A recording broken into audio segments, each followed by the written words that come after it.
Talk about time and experience and what it takes to gain some level of authority on a subject. I don't mean authority as in like the simple authorship. I mean it in the true source of what the word was supposed to mean, of like really having some wisdom, having a set of values and integrities that would, like, you can see surely that somebody lifts up 1,000 pounds over their head. They are in every way experienced and an authority on how to pick up 1,000 pounds over your head. I don't care how terrible their form is, they're at least experienced in something. So what does time and experience and some form of wisdom, how do these things look? I always look to the school system, and it's very well been shown that we retard all sorts of developments in humans because we expect them to be at the same place at the same time at the same age. I mean, there's so much ageism that goes into schooling, which is obviously connected to the construct of time. Now, I'm not going to get into the concept here that time doesn't exist. I mean, it doesn't, but in the sense of, I don't know, the cycles, at least, where we can kind of define as the sun goes around and here we see the sun again, and that we can count as a day, and we can kind of calculate it in that way. I say, it seems to be that we have all shared this objective viewpoint of the world, that one day has passed, when what is termed as 24 hours has passed. But in that one day, the type of energy and experience that you could have is in complete someone could sit around all day and do nothing, and someone could learn a new language. Someone could keep doing the same thing over and over again and specialize in some basic activity, such as the person lifting a weight. They might have zero more to offer the world, but they can surely lift a weight, and so hopefully they'll be in the right place at the right time when a weight needs to be lifted that's that heavy. I mean, but I'm not saying anything wrong about specialization. I mean, I do comment on it at times, but surely there's this idea of what it takes of investing energy into something, into an environment, into yourself, which qualifies that as an experience. Some people can have a bigger, larger, more rich experience sitting in meditation than someone that's out all day. People that are out walking around in an environment all day could be so anxious and feel so bombarded by everything that's going on that they really get no experience out of the event. Whereas the person that sees one butterfly cross its path can comprehend out of that experience and extrapolate an entire set of knowledge, of wisdoms. So somebody once said that if you were to focus for 10,000 hours, you'd become a professional at something. If you could focus 10,000 hours of complete focused attention onto a subject, you become a professional. I don't know how true that is or what that has to do with anything, other than it's just a nice round clean number because we love the 10. But there's also a lot of other things that go into this, and I do wonder the way of calculating a way to have an experience, a fully immersed experience. Now, could you imagine if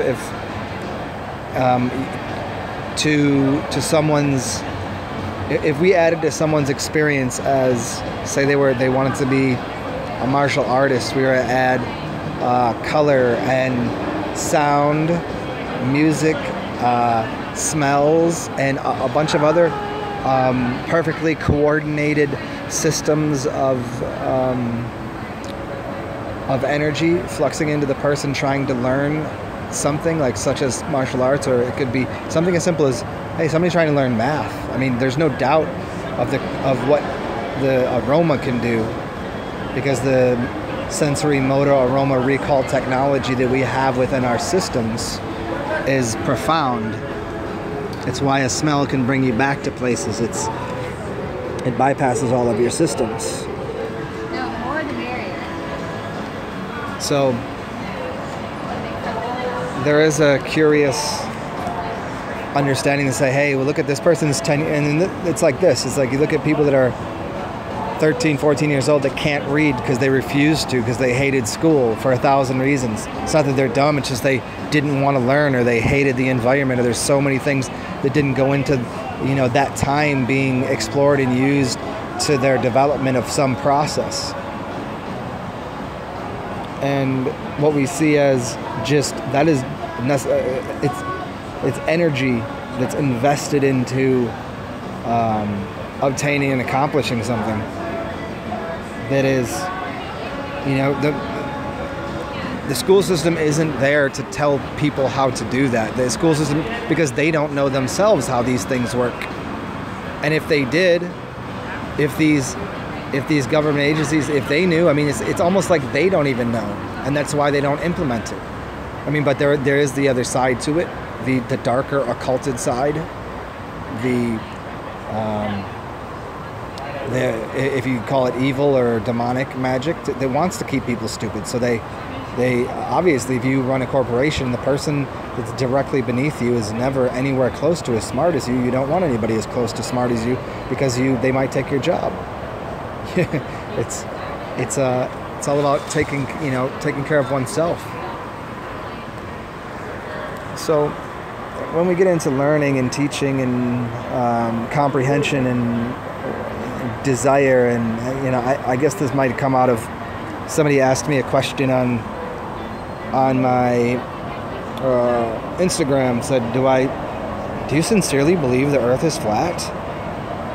And I was like, why are you asking me that? Like, you can completely see that by my channel. I have a few other videos, and then I say, why would you, I literally said, why would you ask me? What's your point? Like, you just want a platform to argue with me, or do you, like, because what do you think? I'm going to answer your question about it, and then you're just going to all of a sudden like, oh my God, yeah, you're totally right. I see the earth is flat. And instead of that, the person just, tried to battle me, and I just said, well, why? What's the purpose? Why is everybody so quick to,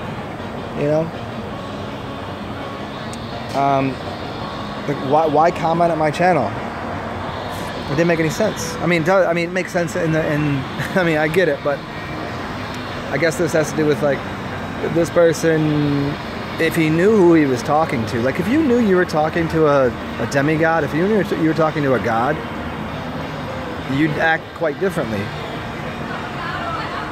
But why would anybody that has a great deal of knowledge ever expose themselves as such? And even if they do, no one would believe them. So it doesn't even really matter. That's how the game's always played. You could have all the magic tricks. You could have power over all the elements. But what would you would never be, when you have that power, you would never use it to any negative consequence. You would never use it to damage anything. So okay, so there's a bunch of clouds there. Okay, and everybody wants some sunshine. I can move the clouds. So how would they even? Oh, yeah, right. You did that. Like, no, I just did. But I guess you can't understand how that works. And it's always this thing. It doesn't matter what your power is, what your energy is, what your experience, how far you are advanced. Nobody. People are so involved in they're so confused by the results. Like the guy that can lift 1,000 pounds over his head is looked at it as, oh, wow, look at that.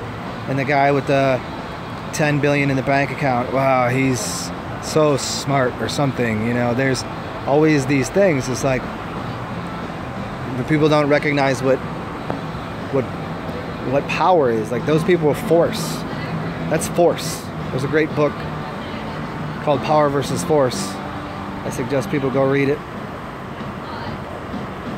And there's and those powers, those forces that are the energy that is used to acquire something.